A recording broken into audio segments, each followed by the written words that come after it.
We're live on the Need to Know cast. This is the Need to Know. Yeah, I got a little bit of music playing in the background too. Reload. Is the stream alive? Is the stream alive? It says offline for me. Why does it say offline? Is it still loading? Oh, there we go. There's some bums. Yeah, dude, it took a little while for it to load. It's all good. Hi, Blondie. Thank you for moderating. Ooh. There's somebody in there? Blonde, is this online? Yep. Oh, there's hearts, stars, rainbows, and blue moons. They're always after me, Lucky Charms.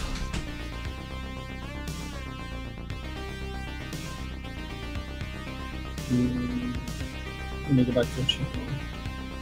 I'm gonna pull up the YouTube link and shoot it out to the Discord in a second. Fun.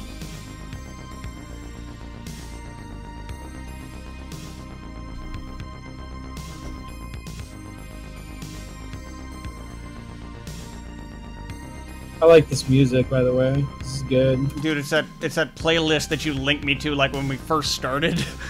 I've just been using that this entire time. Well, no wonder I like it. It's actually really good. You know, I spent some time painting some of my Warhammer miniatures with this playlist on. Whew. Man, I think I've got like 3. I had 2 streams playing at the same time.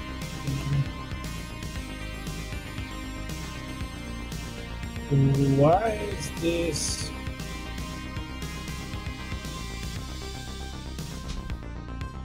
Alright, so there we go. Oh man, I can't believe I'm still on the bakery Discord. That's hilarious. I'm on like Q Central, Q-Pendium, whatever Meme Warfare was. Haven't even fucking gone into No. those. This one's a Doughboy server. It's like a weird, ridiculous. You're still there? Yeah, I'm just gonna plug our video.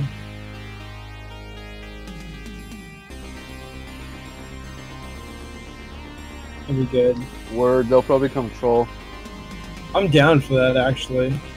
I'll laugh. It'll be fun. Oh my god. Dude, the Rainmakers Discord is... The names of their channels need help. Alright. I think I plugged a bunch of stuff. I don't need to plug that much more. We already got on Twitter.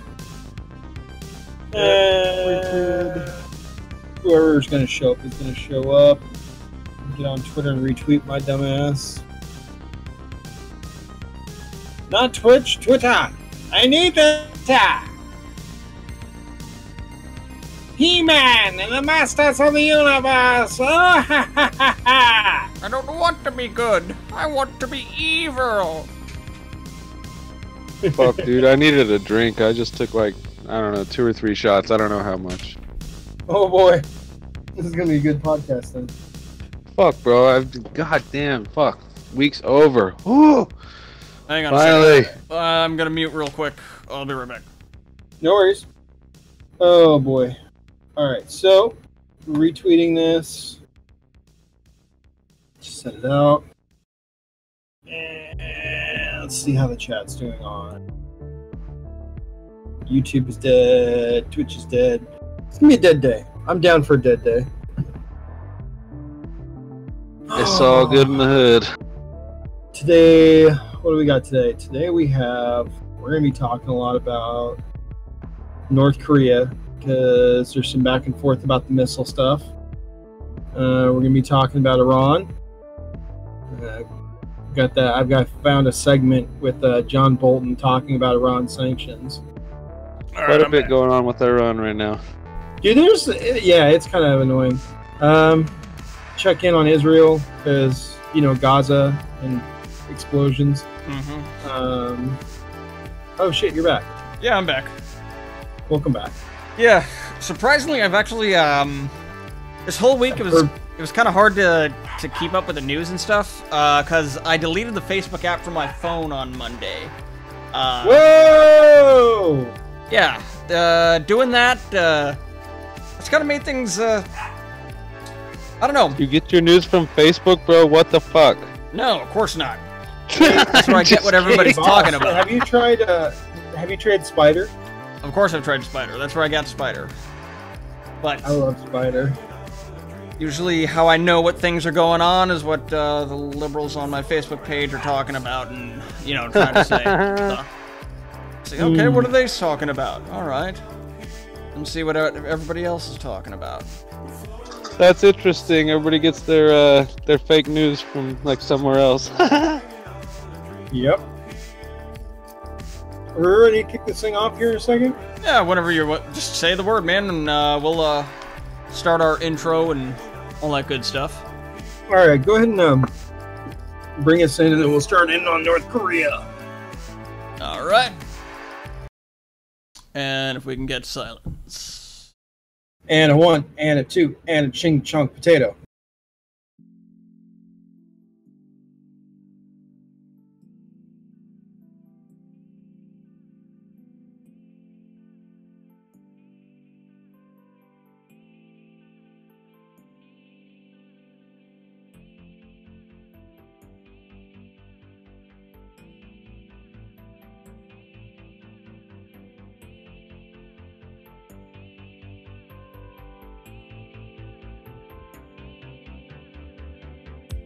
And howdy there again, ladies and gentlemen.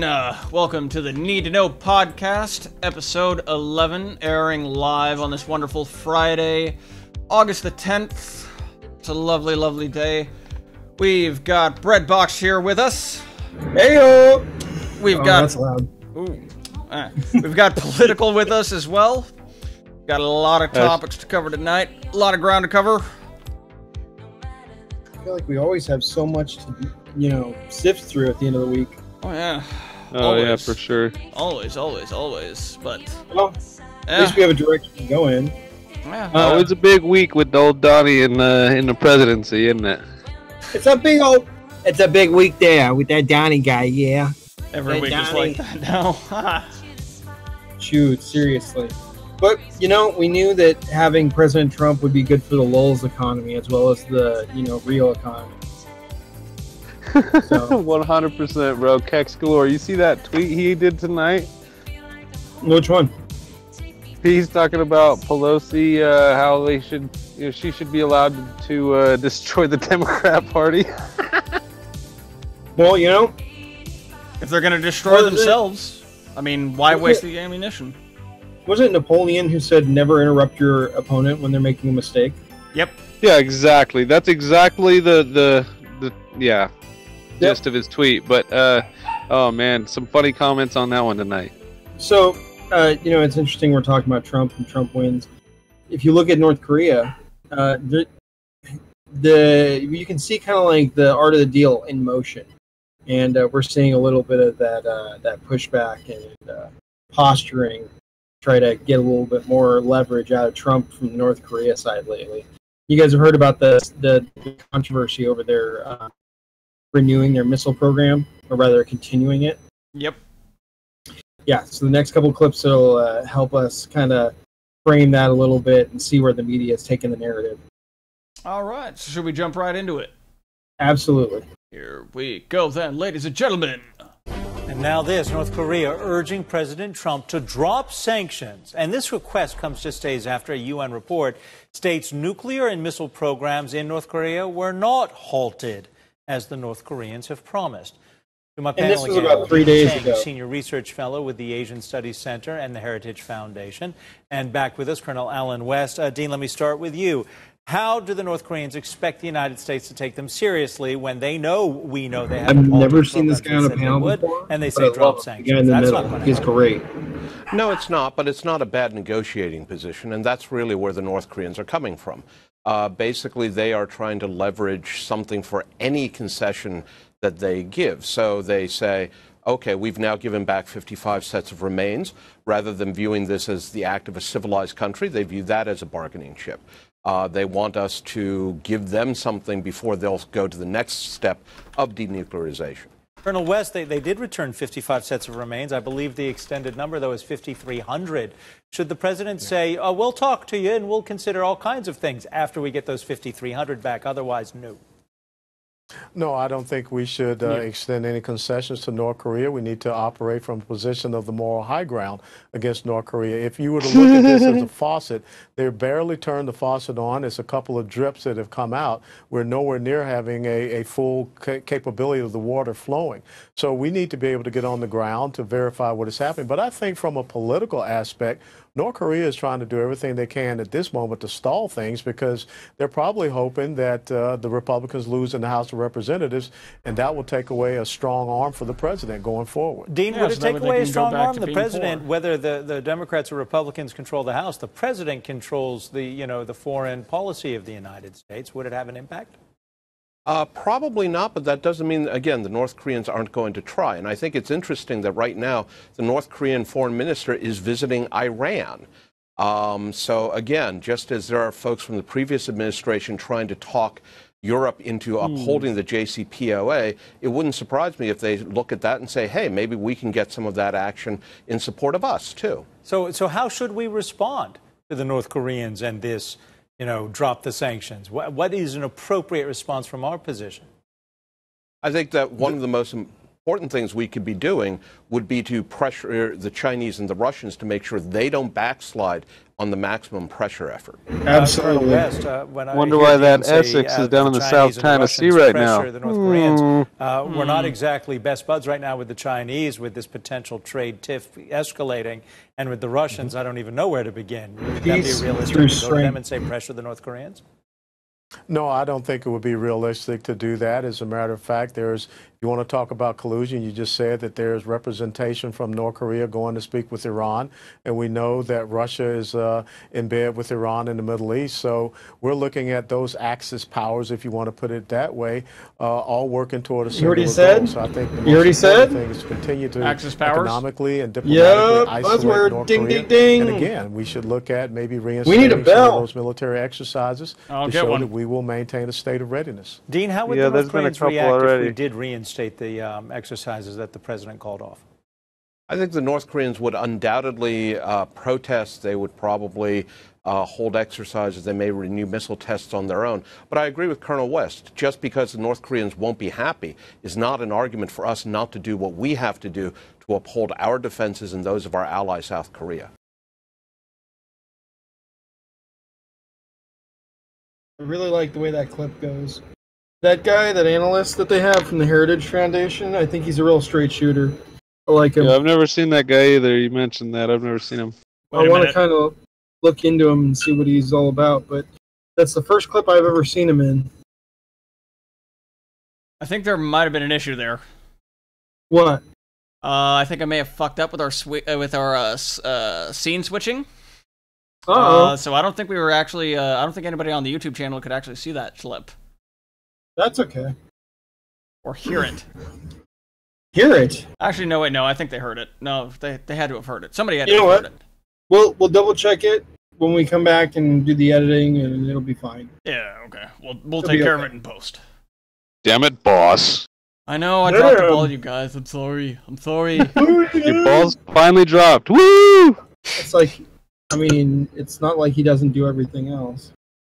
I know, I'm just fucking with you, bros. Thanks, bro. Oh, all right. So where are we at? Right. So North Korea, kind of putting a little bit of pressure out there. We're trying to make sure that, our allies in this agreement anyway uphold their end of the bargain. Let's see what happened a couple days later. This video, if you remember correctly, came out today, which is the next video in the Korea section. This is a circumstance from the administration's perspective where they understand you're going to get some pushback. In fact, they prepare for it. And if I could use the old example of the sticks and carrots, understand this, from the administration's perspective, the sticks would be like sanctions.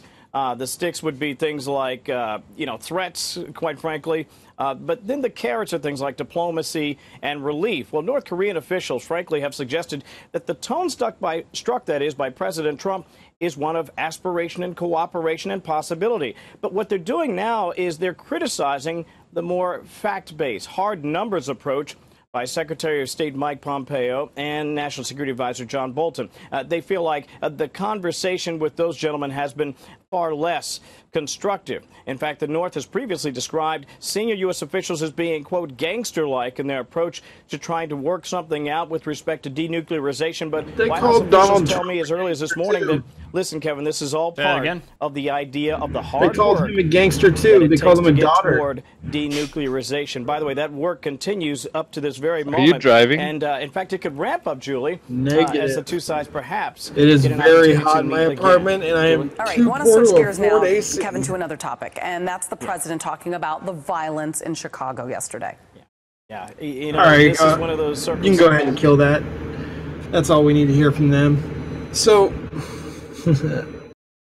they're not having a good time with Mike Pompeo, huh? Or at least that's what news media would have us believe.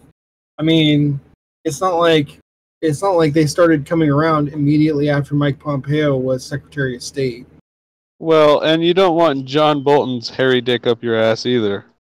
Yeah, you really don't want John Bolton involved with that because he's kind of a pain in the butt. But I think him involved in the destruction of the Iran deal is probably for the best. Which honestly, it's funny you should mention Bolton because that segues nicely into our next segment, which is on Iran, and we have John Bolton talking about the sanctions. Nice. Yeah, I've been waiting for this one. Well, let's bring in John Bolton now. I want to say Ambassador John Bolton, Fox News contributor, but he's actually got another job. You hate when people move on, but this is a more exciting job. The National Security Advisor. Ambassador, welcome back. Glad to be with you. Glad to be back. It's a day in which this is right up your alley. We'd be talking about you if you were an expert. Now you're part of the dissolving of the Iranian deal that President Obama had in place. What sanctions are now on Iran that weren't there yesterday? The most strategic mustache. All of the sanctions that existed before 2015, except those related to oil and various financial transactions. So this really cuts deeply into the heart of Iran's ability to import manufactured goods and that sort of thing. We think the sanctions that went into effect at midnight actually began to have an effect back in May when the president pulled out of the wretched Iran nuclear deal because many businesses around the world didn't want to risk losing business in the United States in order to continue to do business with Iran. So the implications are already pretty profound. They'll grow more profound in November when the oil-related sanctions kick in as well. Sure. And, of course, the sanctions went into effect at midnight last night. In May, the president pulled us out of the Iran nuke deal, Ambassador. So ultimately, what is the goal of these sanctions? Is it to get Iran to negotiate a new deal, or is it to squeeze the government and squeeze the people so there's a regime change? Squeeze them. Well, we don't, the policy is not regime change, but we definitely want to put maximum pressure on the government. And it's not just to come back to discuss fixing a deal that's basically not fixable, dealing with the nuclear weapons aspect. We want to see a much broader retreat by Iran from their support for international terrorism, their belligerent military. You see what he did there? What did he do? Okay, it was very clever. It was very clever. So they said, what about a regime change? And he said, you back it up a couple of seconds. He used the word government in response to them saying regime change. And, yeah, let's back it up a few seconds. Back to where they're on the couch. Or is it to squeeze the government and squeeze the people so there's a regime change? Well, we don't, the policy is not regime change, but we definitely want to put maximum pressure on the government. And it's not just to come back. So that's a walk back right there. Mm-hmm. Like it's a minute one, but it's a tiny one, which you're not going to see a big one from John Bolton. But that's a walk back. How so? Because they don't use the word government in reference to the Iranian regime. That just blew my mind. Mind blown. Well, because, they use regime for, what is it? What do they call it? Enemy governments? States, all that. Yeah, well, they call them rogue states, regimes. rogue regimes, that type of thing. They don't ever say it's a legitimate government. I mean, even though, like Syria has a legitimate government, Yemen does, so does North Korea's government is legitimate, even though it's horrible. I mean, just, all these places have legitimate governments. But usually if we don't like them, we call them regimes so that we dehumanize them before we go in and, remove their right to exist. That's pretty generally true. Yeah, so, I mean, maybe it's nothing, but I noticed it. I thought it was kind of interesting. Good catch on that. To discuss. I don't think boots on the ground, but Bolton's mustache will. I'm putting my faith on. Can we get a screen cap of that face right there? I just hit screen. Pull that out. We need a deal. We need that as a screen cap so we can have it as an emoji on our Discord server. You know how they say you're gonna throw your dick on the table to as a negotiator? He throws his mustache. That's basically not fixable. Dealing with the nuclear weapons aspect, we want to see a much broader retreat by Iran from their support for international terrorism, their belligerent military activity in the Middle East, and their ballistic missile nuclear-related program. So there's a lot going on here that Iran needs to be held accountable for. I know that this could worsen our relations with European allies. Will you comment and elaborate on that a little bit, please? Well, I don't really think it is worsening our relations with our European allies. We've been in constant communication with them. I think in the nearly 4 months I've been here, I've probably spent more time communicating with European allies on the Iran issue than any other single subject. We can actually probably kill it right here. They pretty much go on talking about the European allies putting pressure on us to try to reinstate the Iran deal, and he just basically says how we're going to blow them off. So we can probably go on. You're putting pressure on us? Come on. All right, so I got a short video to update people on the Israeli-Gaza conflict. There was some airstrikes recently, and we're going to see a little quick snip on that because there's really not much to it. Some people died, and it's terrible, and it keeps happening because people can't figure it out. Just because. The Israeli Defense Forces responded with airstrikes on Wednesday night after Gaza militants fired rockets into the country. The Israeli army said the violence started with militants shooting at one of their engineering vehicles, and it escalated from there. Palestinians fired at least 36 rockets over the border, and Israel claims to have struck a dozen militant targets. Some of the rockets fired from Gaza were reported to have been intercepted by Israel's Iron Dome defense system. The continued fighting comes as Egypt attempts to broker a broad ceasefire deal between Israel and Hamas and avert a fourth war in a decade. How about that? Oh my God. Welcome to more war. I'm glad I gave you a little bit of a warm-up before we go into the real human tragedy. So, we've been keeping up with Yemen, yeah? Yeah, we have. Normally I don't go for MSNBC, guys. And I think maybe you should forgive me on this one because this gentleman's name escapes me. He frames this particular Yemeni conflict in a better way than I could. I mean, for bleeding heart liberal, I got to give it to him. The guy really knows how to present a story. Let's see what impressed Breadbox then. If I were to stand here on this broadcast and tell you that a foreign power had bombed a school bus full of American children, there would be no bigger story. We would be in a state of panic, horror, and mourning, and almost certainly immediate war. In fact, the thought experiment doesn't even work because if that had happened, you wouldn't need me to tell you about it at 8:45. You'd know minutes after it happened. Well, today, a foreign power did bomb a school bus full of children. Only it was Yemeni children, and the Saudi-led coalition that did that bombing is backed by us, by the United States. The images you're about to see are extremely disturbing, and it's because a school bus bombed in a crowded market was left utterly destroyed, resulting in the deaths of at least 50 people, and most of them are children, and injuries scores more. According to the authorities in the Houthi-governed Sana'a region, those are the rebels who are fighting that war in Yemen, The Red Cross says its medical team has received the bodies of 29 kids, all under 15 years old. I mean, don't get me wrong. Is treating dozens more injured children and adults. Issues, some, like, this attack and is stuff. part Most of a U.S.-backed, Saudi-led The thing that's war shocking in is how Yemen. dirty and And it bloody began they during the are, Obama and administration. the It has conditions intensified under the Trump administration. It has prompted what NGOs call the biggest humanitarian crisis in the world. And I quote here, with indiscriminate and disproportionate attacks on civilians, denial of access to humanitarian aid, and the use of starvation as a weapon of war.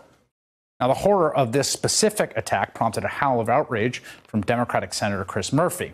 He wrote, U.S. bombs, U.S. targeting, U.S. mid-air support, and we just bombed a school bus. The Saudi UAE U.S. bombing campaign is getting more reckless, killing more civilians, and strengthening terrorists inside Yemen. We need to end this now. He's right. Our government, our public dollars are paying to kill Yemeni children, and it's our government and our representatives that can stop it. Okay, so we should probably unpack that a little bit, because it's not actually our dollars and our government doing it, because as we all know, the Saudis are the ones that are occupying Yemen. Yep. And by his own admission, early on in the article, or early on in the segment, he says, well, the Saudis are the ones that bombed, but they're backed by us. And as soon as he says backed by us, that now changes the dynamic so that he can claim that it's our money and our equipment. Guess what? Hundreds of countries around the world use American equipment because it's good. Now, that being said, that's a hard video to watch. That was pretty rough, I'm not gonna lie. I think Political died on us. Looks like he dropped down on accident, so hopefully we'll see him return later in the show. Let's go on. I finally have kind of a... Man, I love Trump and Pence and everything, but I can't help but snicker every time I hear the word Space Force together. Why? Because it's funny. Well, I mean, yeah, it's funny, but I mean, come on. Space Marines, we want to go into space and fight, man. Space Force. Space Force. Every time I hear the word Space Force, I just think Space Force. Like, every time. I don't know, I just die laughing. But anyway, Pence had a speech that he gave about the Space Force and the future of it. I think we have the clip. Here we go. As President Trump has said, in his words, it is not enough to merely have an American presence in space. Oh, look at him. We must have American dominance in space, and so we will. Dominate. Just as in the past, when we created the Air Force, establishing the Space Force there we go. was an idea. Did you see how he just nonchalantly says Space Force? Fundamentally changed in the last generation. He just works into a conversation. Space Force. The Space Force is now crowded and adversarial. Today, other nations are seeking to disrupt our space-based systems and challenge American supremacy in space as never before. And our administration will soon take action to implement these recommendations with the objective of establishing the United States Department of the Space Force by the year 2020. Time to intergalactic American empire of space, 2020. God, Emperor. It's going to be like, I can already see the campaign slogans. Trump, keep America great, take us to the stars. Oh, man. Seriously. The possibilities are endless. You may see Donald Trump, like Star Wars style posters, like the 70s style Star Wars posters. Just like him holding the lightsaber or something. No, dude. He'll have his kid in one arm, like he'll have Baron Trump. And then on the other hand, he'll just be waving. And then, like, in his front pocket, he'll have like a little American flag kerchief with a flag pin. We'll have a silhouette and the red tie. Pence's face on one side. Man. Okay, so there's not much actually going on with the Trump investigation right now. We had that FISA release, and it was kind of a half-assed release, just like with all of these releases. We read all the documents, right? yeah, at this point, it's kind of gotten to the point where we've looked at everything. Oh yeah. So I thought it might be interesting to hear just from someone that we know, just kind of a quick update, reminder that everything is pretty much fake and there's no Russia. The Trump administration announcing just minutes ago that they're going to impose new sanctions on Russia. These sanctions come in response to the poisoning of. Oh, was that the wrong one? Nope. I read it out of order. You're right, actually. But let's do the Gorka one, and then we can skip over to the Russia sanctions. This will actually tie rather nicely together. So, sorry. Continue here with this one. Yes. No. Skip to Gorka, no evidence, and then we'll go back to this one. All right, just a lot of news tonight. We still have a lot to get to. Joining us now with reaction. Sorry about that. The number one New York Times bestseller, The Russia Hoax and the Illicit Scheme to clear We'll Hillary Clinton and frame Donald Trump. Fox News legal analyst Greg Jarrett and the author of Why We Fight, Fox News national security strategist Dr. Sebastian Gorka. Dr. Gorka, let me start with you. Let's start with the big latest lie of the media. They all went with it. They never did their research, and they all basically, like sheep, follow each other. It's remarkable, Sean. It shows you how they have nothing. Let's be very clear. Hopefully, they're taking notes. I feel like he was wearing glasses last time crime we saw to him. meet with a foreign national to obtain opposition research, especially when it turns out that that individual took that meeting under false pretenses. However, it is a crime. It is a crime to engage somebody at the cost of millions of dollars who is not a foreign registered agent, but at the same time is a former intelligence officer, that's Christopher Steele, and to use his Russian propaganda material as the grounds for a surveillance warrant in a FISA court. Greg can give you all the chapters, all the code, but that is a crime. For the last 430 days, we have had zero evidence, Sean, connecting the president to Russia. And I'm going to say now on the record, they will never find any because there isn't any. Well, they haven't. And the fact is, I played the tape of Shiftless Schiff. It's very hard to say on TV. It's a very risky move. Names. But in all seriousness, Greg, He's not very good at it, to a though. Russian. He's getting op research that he hopes will kill off the president politically. And then we got Hillary's phony dossier. The media ignores it all, Greg. This is beyond corrupt. And they'll destroy the president and his family in the process with no compunction whatsoever. There's no fairness and equivalency. I was amazed today when the New York Times, in their front page story, declared, without any evidence, without citing any statute, that it was illegal, that Trump Tower meeting. Well, I'll cite the law. The Federal Campaign Election Act specifically says a foreign national may volunteer services, attend meetings, and provide information. It is not, and never has been, considered a thing of value under our election laws. What is a thing of value is paying a foreigner, as Hillary Clinton did, for information on Donald Trump. By the way, didn't we learn the FBI also paid him, which we suspected, now we know? That's right. And the payment by Hillary establishes it as a thing of value, making it illegal. And yes, as we learned last Friday, Judicial Watch, through a lawsuit, obtained documents 11 from payments. the Department of Justice and the Yeah, well, that's FBI, which Pittman. shows that Christopher Steele was not only on the payroll of Hillary Clinton, but for 7 months before the Trump-Russia case was officially launched, he was on the FBI's payroll receiving 11 payments. Last word, Dr. Gorka. And Sean, you mentioned one thing that needs to be repeated. Veselnitskaya, this private lawyer, was briefed by Fusion GPS before and after the meeting in Trump Tower, so this could have been a setup from the get-go. All right. Thank you. There we are.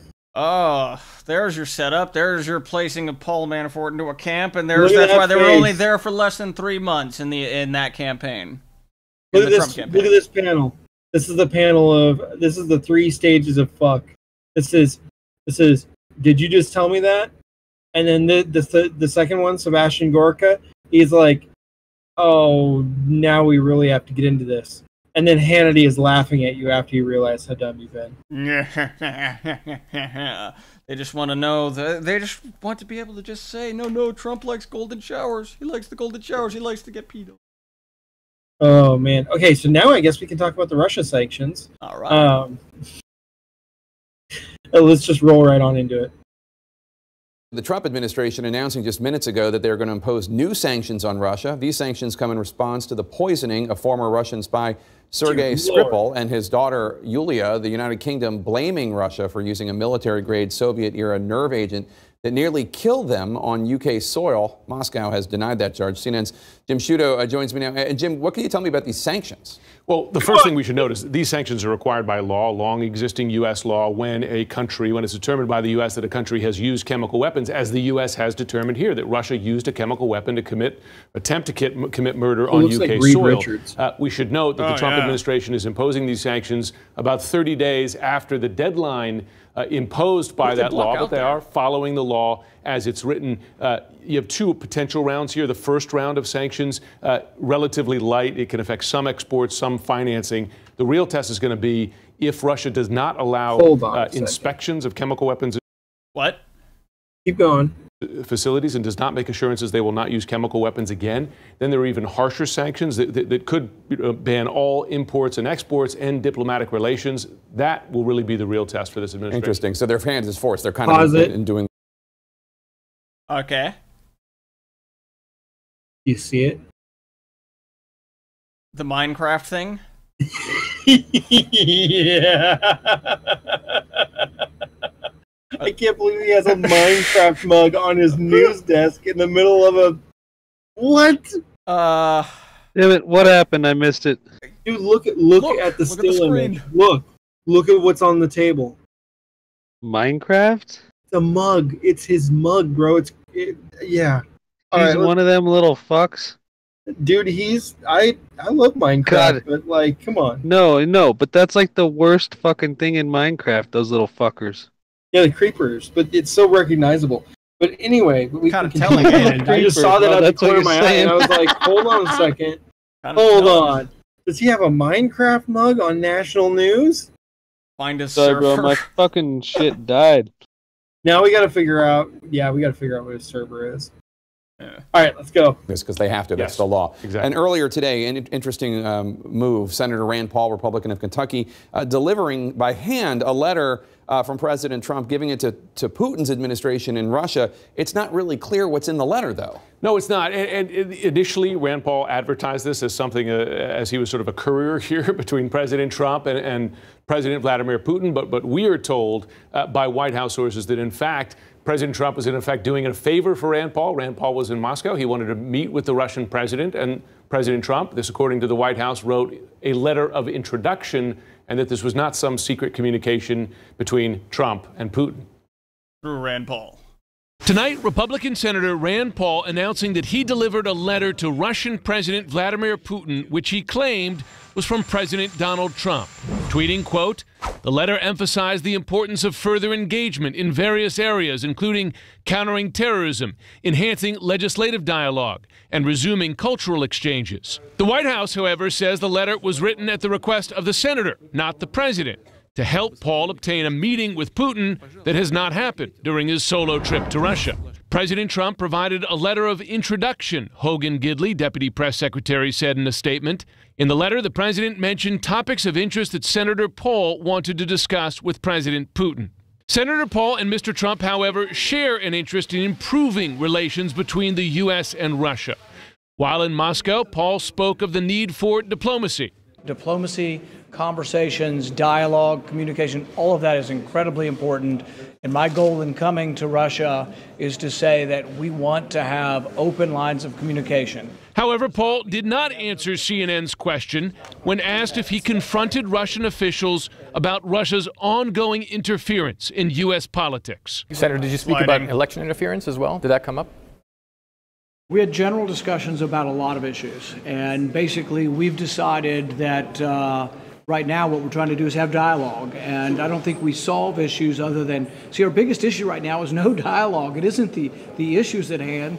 Paul's apparent lack of urgency stands in sharp contrast to the nation's senior-most national security officials. Just last week, they delivered the stark warning that Russian interference remains pervasive today. It goes beyond the elections. It goes to Russia's intent to undermine our democratic values. Now, Putin's press secretary says that this letter was delivered through what he called diplomatic channels. They say, the Kremlin, that they have not yet reviewed it. And we should note that the meeting between between Putin and Paul has not happened. Jake? Well then. So, how'd they get Rand Paul on this? Man, Rand Paul has been getting hit hard. He got banned from Twitter. Yeah. Wait, was that Rand Paul or Ron Paul that got banned on Twitter? Oh, you're right. Ron Paul got banned from Twitter. My apologies. Oh, it's all good. It's all good. It's just I kind of feel like maybe Ron they're trying Paul's to. annoying. Hey, welcome back, Political. Yeah, thanks for coming back. I feel. Sorry, man, my shit died. Hey, it happens. Okay. I kind of feel like they're toughening up Rand Paul for something. Okay, so check this out. Check this out, right? So they just loaded us with this. They're like, oh yeah, Trump sanctions bad, blah, blah, blah, blah, blah, right? Yeah. Okay. Next clip. Check this out. Further U.S. sanctions on Russia will be viewed as the start of an economic war, and Pause this Russia for a will second. have to react. Okay. Economic war. Russia will have to react. This is RT, which is approved by the Kremlin. State-run media. Economically and politically. That's how Russian Prime Minister Dmitry Medvedev reacted to newly announced restrictions by the U.S. They're being imposed over the poisoning of former Russian double agent Sergei Skripal and his daughter back in March, which Western countries have blamed on Russia. Moscow strongly denies any involvement. These new sanctions will come in two rounds. The first places limits on financing and export, especially on a number of national security goods. And then the second wave will hit diplomatic relations as well as banking and imports. Anisha Sethi takes up the story. When it comes to global disagreements, sanctions are the US weapon of choice. As Russia's number 2 at the UN put it, let us welcome the United Sanctions of America. Well, Russia should know. It's been on the receiving end of plenty of them. They stem from allegations of election meddling, military aggression, human rights abuses, or cybercrimes. Take your pick. And the latest, well, they're for the Salisbury poisonings. Washington says it has determined that Russia used a military nerve agent to attack former double agent Sergei Skripal and his daughter. Where are you getting the conclusion that Russia is behind the Skripal poisoning? I will leave it to others to characterize the current state of our understanding of the Skripal affair. But others haven't given any evidence either, just various grades of highly likely. It is highly likely that Russia was responsible. We do hold Russia culpable for the attempted murder. And there's been uncertainty from specialists investigating the case. You have not been able to establish at Porton Down that this was made in Russia. As I said, it's our job to provide, the scientific evidence that identifies what the particular nerve agent is, but it's not our job to then say where that actually was manufactured. So to be clear, you're not able at Porton Down to say where it is from? We haven't yet been able to do that. Neither DSTL's analysis nor the OPCW's report identifies the country or laboratory of origin of the agent used in this attack. And we're going to continue to see a series of cloak and daggers here of insinuation that Russia's involved, which basically is a mood music which is feeding the population in the West with the idea, yes, it is the Russians, despite the evidence. Just the constant streaming of this means that in the end, people just accept, oh yes, it must be the Russians, and then therefore that's okay, we must implement more sanctions. It's time that we did get all the evidence, but my suspicion is that that's not going to happen. Although that seems of little interest to Washington, which has found Moscow guilty, slapped it with new sanctions, and strangely given it 90 days to prove it wasn't involved. Or it will ratchet up the penalties to a whole new level, with even talk of branding Russia a state sponsor of terrorism. That's regardless of Trump wanting Russia as a partner in his fight against terror. And it also doesn't seem to matter that the US itself has had a long history of consorting with groups branded as terrorists. For instance, America's support for the Gulen movement, which Turkey labelled a terror group for organising an attempted coup. Sooner or later, the United Yeah, States they're will referencing make the a former choice. deep state Either of Turkey America. or Gulen, either the coup plotting terrorist or Turkey, a country of democracy. Or how about the American officials who backed the Iranian extremist group, the Mujahideen al-Khalq, who bombed the headquarters of the Islamic Republic Party? There is a viable opposition to the rule of the Ayatollahs, and that opposition is centered in this room today. And let's not forget how America stood alongside the Afghan Mujahideen in its battle against the Soviet Union, only to see that group later form into Al-Qaeda. The people we are fighting today, we funded 20 years ago. So, does America dealing with these violent groups amount to sponsoring terrorism? Well, the State Department has a good answer for that. I will leave it to others to characterize the current state of our understanding. Does this feel like a Putin move to you? Like, yeah, heavily. Like it kind of feels like he threw a little bit of like that Hillary piece at the end. Like that was kind of like a personal dig on Trump a little bit. Yeah, I caught that too. Absolutely. Yep. Seemed like that to me, but maybe. I don't know. Feels like. So how does all this tie together, bro? Well, I just think it's funny that at the same time as, you know, the evidence of no Trump collusion with Russia, they're screaming about how bad it would be to sanction Russia, but they're also screaming about how bad Russia is and how we need to go to war. They need to seriously pin themselves down onto a stance and on a point. Yeah, exactly. Like they want to say whatever they want to say, but they don't want to take responsibility for what they say. Ugh. It's really dumb. It's really dumb. Okay, so we already spoke with Mr. Gorka. I'm going to blue ball you here real quick, but we got some Tucker Tuckerson without Tucker Tuckerson. Oh, Tucker Tuckerson without Tucker Tuckerson? Yep. All right. Tucker tonight! Let's see what this not Tucker Tuckerson has to say on Tucker Tuckerson's show. Tucker Tuckerson. Good evening, everyone. Hope you had a great weekend. Welcome to Tucker Carlson Tonight. I'm Brian Kilmeade. I'll be filling in for Tucker unless Look at his eyebrows. The schedule. Yeah, I know. I just noticed From Berkeley that. to Portland, Antifa demonstrators got violent over the weekend again. Here we go. We got the video. You're looking at some of it now. We'll have more of that in just a moment. But first, it isn't just Antifa that's losing its mind in every respect. You got liberal office Pause that for a holders and second. Did you candidates. guys hear about the Portland brawl? Yeah, of course. Of course. And Antifa versus the Proud Boys, and how basically Antifa got real rowdy and the police had to go in there and be a mod squad and rough them up a Funny bit. when the police in fucking Portland are backing the Proud Boys over Antifa.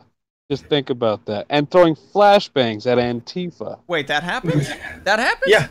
Yeah, that happened. I didn't hear about that. I heard that Antifa was roughing shit up, but I didn't hear that the Portland police had actually done anything.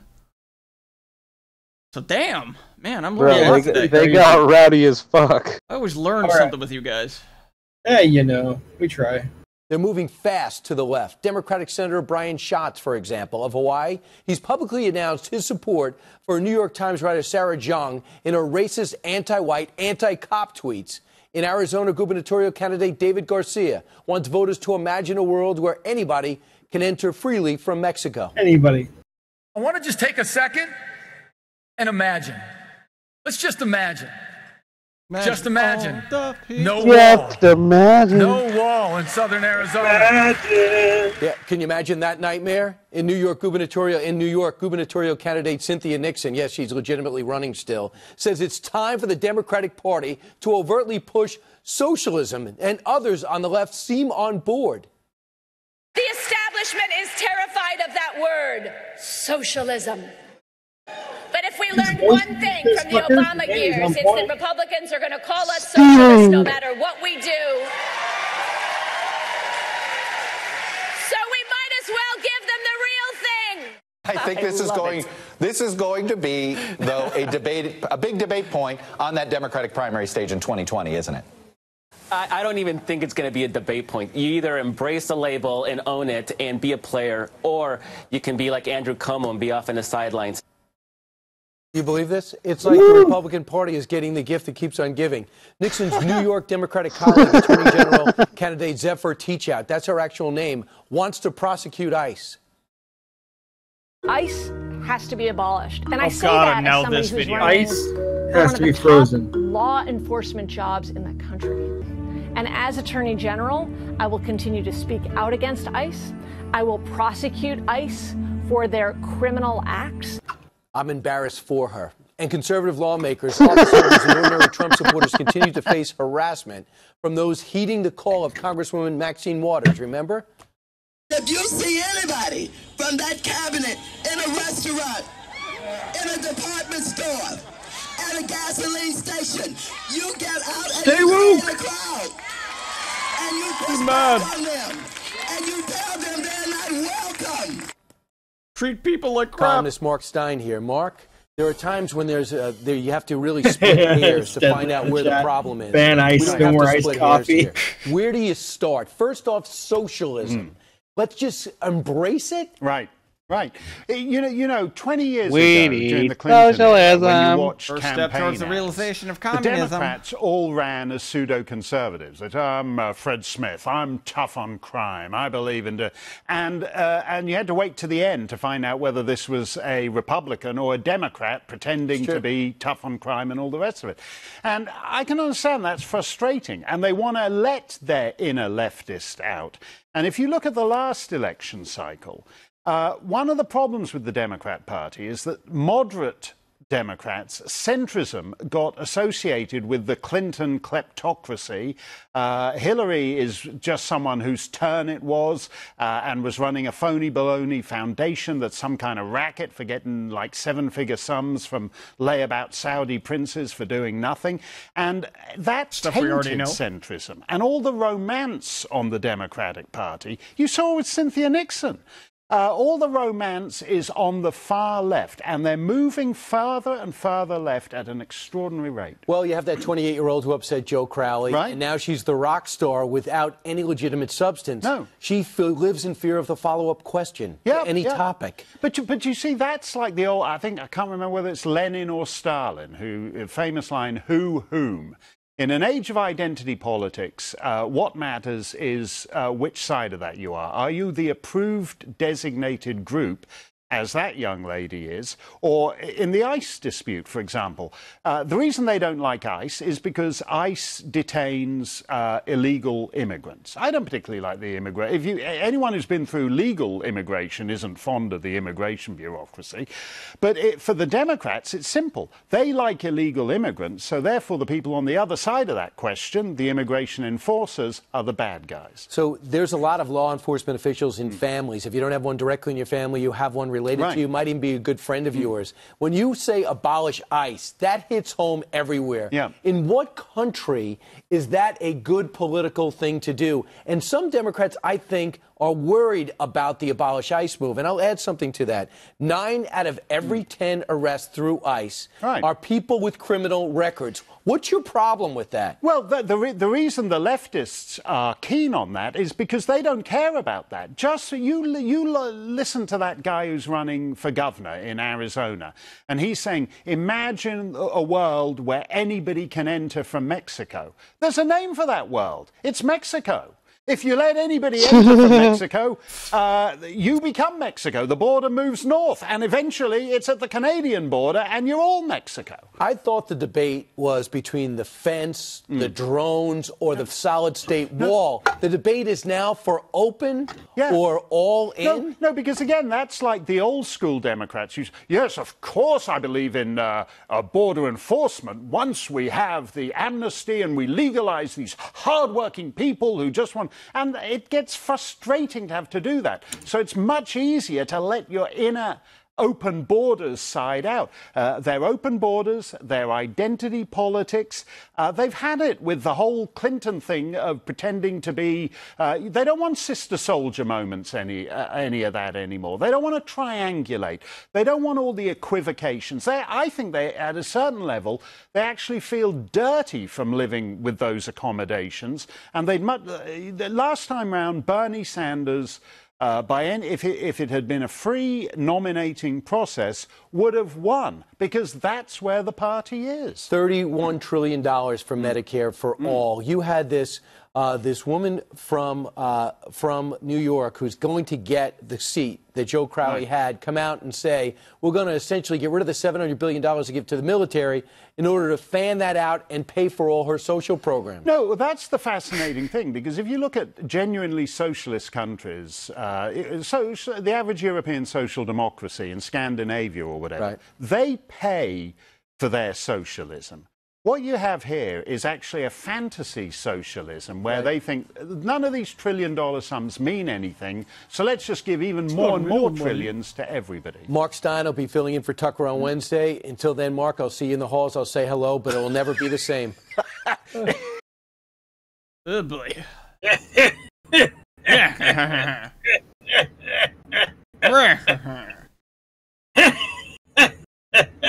Oh, they're losing it. Wait, we have to start over? We don't have to start over. You said start over. Fella, come on. We can't do that.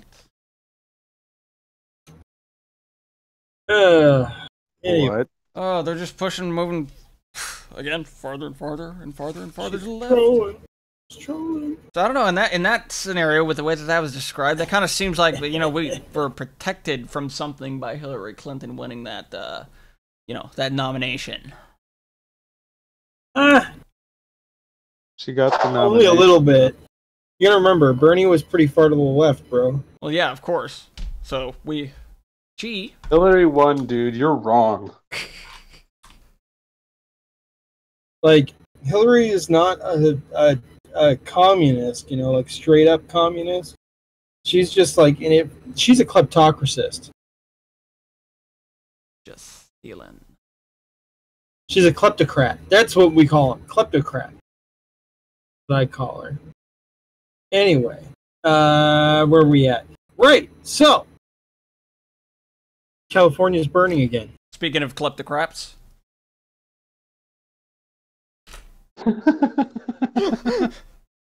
Raging wildfires in California. The governor declaring a state of emergency as the holy fire scorches thousands of acres. 20,000 people told to evacuate as the flames close in on homes. ABC's Will Carr has the latest. This morning, a state of emergency as the holy fire invades neighborhoods. Holy fire? Backyard's on fire! Fire violently swirling around stoplights, entire hillsides fully engulfed. And rows of houses just feet away as the wall of flames rips through, creating a hellscape seen for miles. These flames have raced up this hillside. Check out just how close they are to this home. They are massive. We've got a number of flames in the area. Air tankers swooping in, dropping streaks of red retardant. Firefighters march up a ridge to make a stand against the approaching inferno. People desperately spraying down their homes. With the sound effects. Before they're forced to leave. Streaks of red retarded. See the guy fighting the fire on his home with his garden hose. Hey, whatever you got, man. Thick plumes of black smoke. I mean, sheer power. I'm gonna show you. Terrifying residents. This is the first time I've ever been anywhere where I've heard the fire. It's rough. This morning, the threat is still very real. These flames are bearing down on homes in this area as the man accused of sparking this fire faces 6 felonies, including arson. Only 6? Seen those flames. All right, well, thank you. I forget which flood it was. There was a flood, it was a year or two ago. This guy, everyone's homes got destroyed, but this guy had an inflatable flood barrier that he put around his home, and his home actually survived. I recall hearing something like that. Yeah, now that I'm looking at these flood barriers, it looks like a lot of people have used them in the past. You basically you fill them up with water, and they keep the water from coming over. They use the water to fight the water. You need to fight the water. You fight fire with fire. Still though, I feel like that's not how it works. I feel like that is not how it works. Not at all. To think though, all those people just losing all their property, all those houses, and for what? Fire. Disaster. Fire because of fire. Devin Nunes getting caught up in the tiniest scandal of all time. Tiniest? Are we sure about that? Pretty sure, dude. Another Trump ally is speaking out about the Russia investigation, but these remarks not intended to be made public. It's a secret recording of one of Donald Trump's biggest allies on Capitol Hill, Congressman Devin Nunes, at a closed-door fundraiser. And in the recording, first obtained by MSNBC, Nunes makes the case that it is their responsibility, Republicans, the Republicans in the House of Representatives, to act as the last line of defense to protect the President of the United States. Listen. Pause this. So this is like a 5-minute clip. Mm-hmm. MSNBC, Rachel Maddow, the man on Nightly News, his video clip, bro, it was like 23 minutes on this story. 23 minutes. On this story. For something that CNN had cut down to 5. Bro, it's a non-controversy. Watch.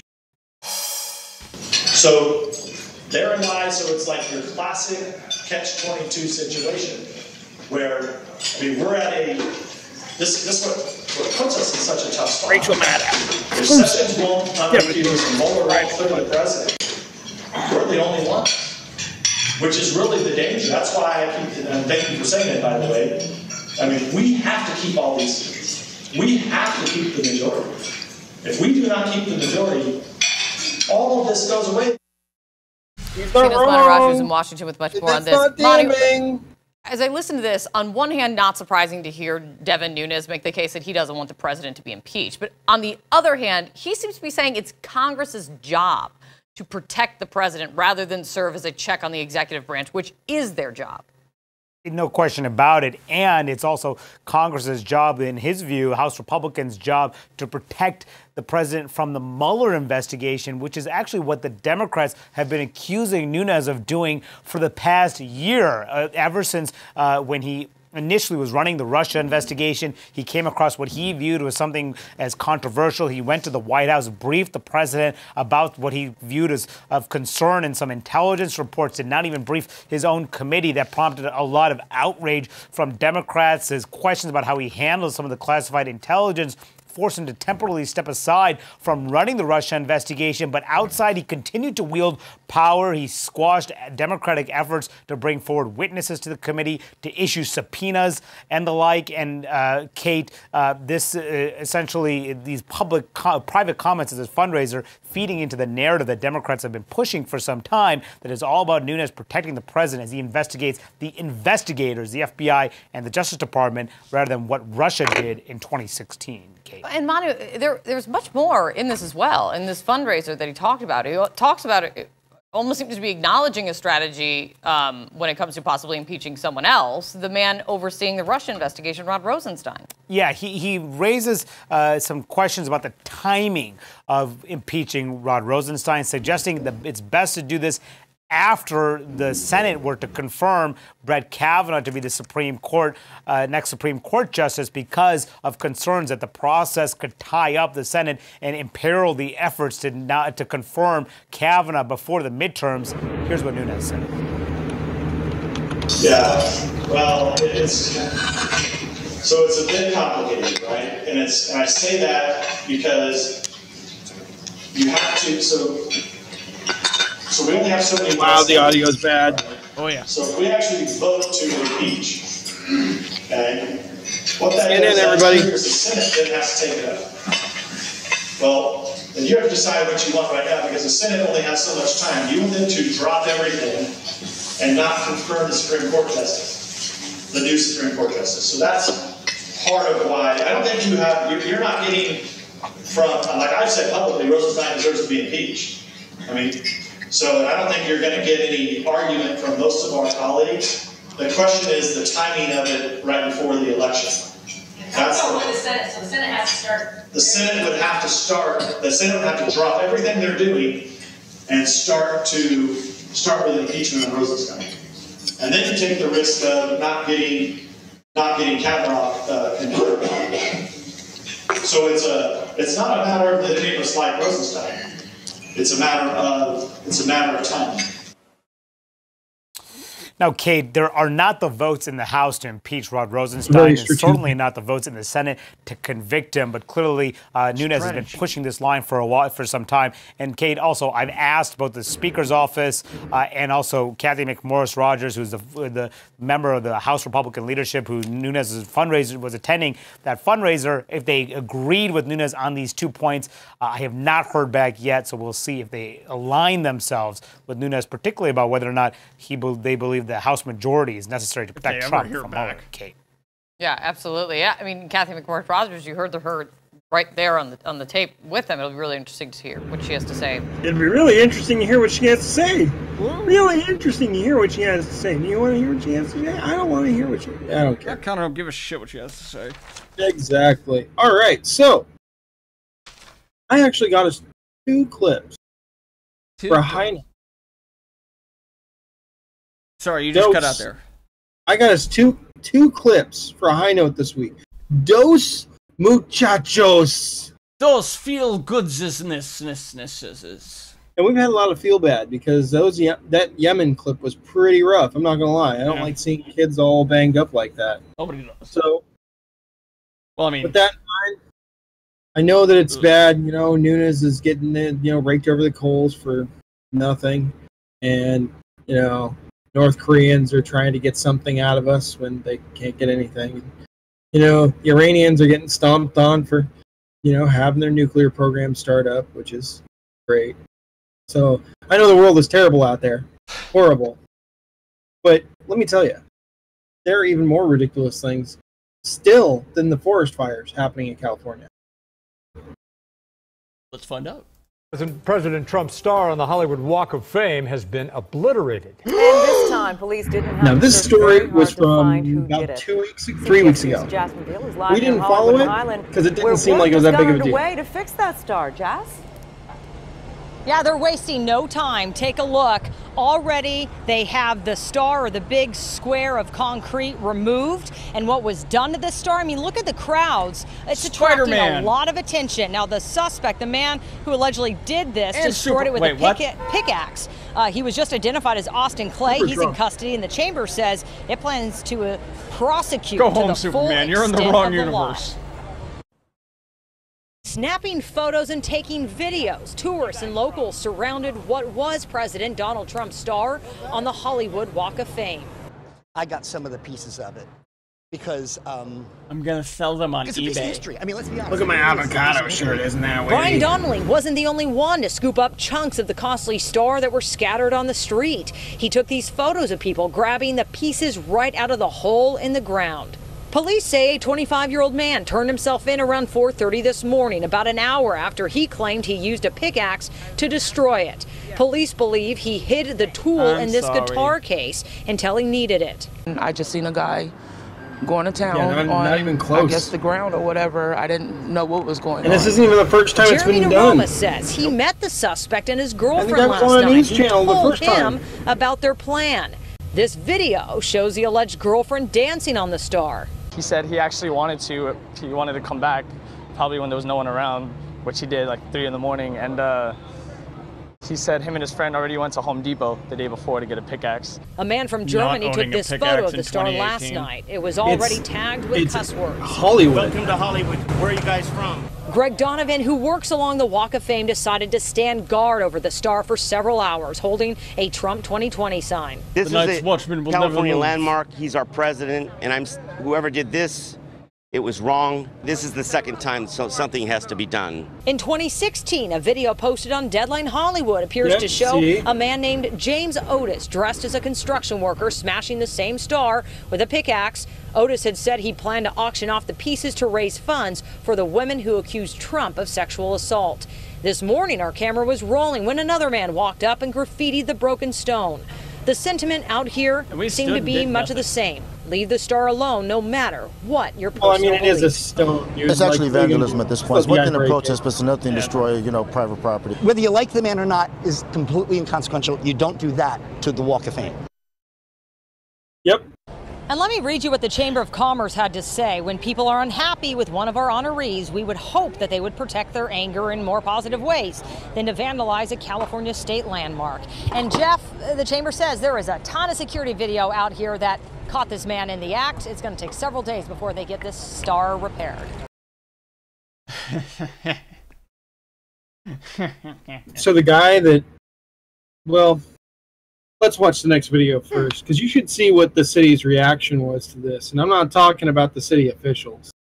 You know about the stickers? Street artists put out Donald Trump stars up and down the Hollywood Walk of Fame after the destruction of the original. In one case, about 10 stars were placed around the real star for renowned director Rob Reiner, a vocal critic of Mr. Trump. The anonymous group, which goes by the Twitter handle The Faction, said, quote, "Keep taking down the @real Donald Trump star, and we will further spread Trump derangement syndrome by installing a never-ending stream of stars." Matt Uris for CBS LA. Oh my God, that was perfect. Oh, I really thought you'd enjoy that. I loved it. Anyway, the guy that broke the star, he went to the city council to try to have them remove his star from the Walk of Fame. So that way people would stop destroying it, and the state would have to, or the city rather, would have to stop spending money on replacing it? Honestly, I don't know if they're going to go through with it, but I hope not. Because we need to stop destroying our that was just my landmarks because assumption. leftists hate them. I don't know. They're still waiting to see. All I know is that he showed up, and he was there, and when he gave his testimony, he says, "I am so-and-so. I'm the one that destroyed the Donald Trump star. Look at me." Like, I don't want it to be there. Virtue signaling until his cock falls off. Just getting all the ladies. All right. Well, I know it's a short one today, but that's what I got for you. I was surprised, man. I didn't even have to break out the tinfoil for this one at all. It wasn't, this week wasn't as crazy. We're still keeping an eye on the whole Q situation, but it hasn't hit in mainstream media again. So we're waiting. There's plenty of stuff out there. Plenty of stuff.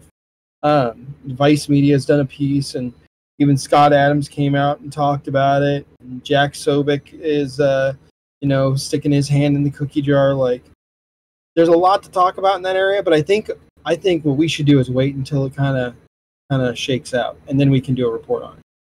Sounds good to me. Hell yeah. Because let's be real, we're a retrospective. Yep. Indeed, we are. That being said, I look forward to watching the week's news with you guys next week. So do I. It's gonna be fun, man. It's gonna be good. Yeah. This is really turning into kind of a community watch party, to be quite frank. Yeah, basically, everybody gets all caught up on the things that maybe they might have missed, or maybe the insights they didn't get before. Or, who knows, maybe they just like listening to what we have. Also, I just want to say shout out to the Unfiltered Show. Sad to see you guys end your run.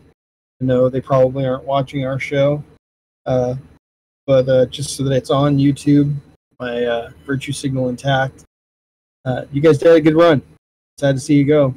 Too bad you guys called it quits, but at least you knew when to quit while you were ahead. Hope you had ain't nothing wrong with that. of your life. Seriously though, man, those guys were part of my daily routine for 3 years. What are you gonna use to fill that 2-hour void, man? Dude, there's nothing like it except for us. We literally took our, I think political's dying, but we literally borrowed our format from Unfiltered, so we kind of owe them a lot, to be quite frank. And honestly, yeah, I agree with you. I feel really bummed out that they're gone, but I'm glad that Chris and Chase will be doing different things. But credit where credit's due. Things can't last forever. Speaking of credit where credit's due, we do love these graphics that Davy Jones made for us, but we are looking for a new graphic designer. So if anyone is willing to make some free artwork for us, that'd be awesome. And you can find us on our Discord. Absolutely. Yeah. So, anyway, you want to take us home? Yeah, I think I'll go ahead and take us home, man.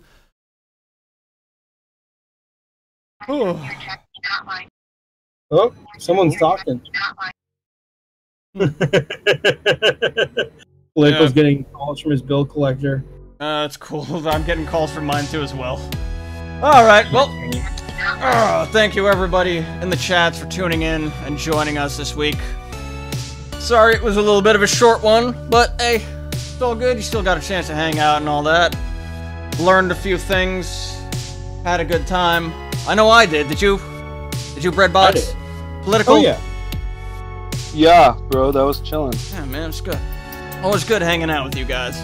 Alright then. So, thanks to everybody who's joined us, everybody in the chat. Deplorable Sunny for helping us out with moderating in all the different chat formats, platforms that we're currently streaming on and all that. Thank you. Again, thank you to Davy Jones, even though we haven't talked in a long time, for the graphics that he made. And hopefully we can replace them soon. So, hopefully everybody out there had a good one. Hope everybody continues to have a good one. And all that good stuff. And we'll see y'all next week, you guys. Don't do it. Don't do it. Don't do it. And of course... Don't do it. Buy water. God damn it. Don't forget. I got him, man. Why not? It's stuck. It's a thing now. It is, bro. It hella is. It's a thing, and you gotta be against it. Love y'all.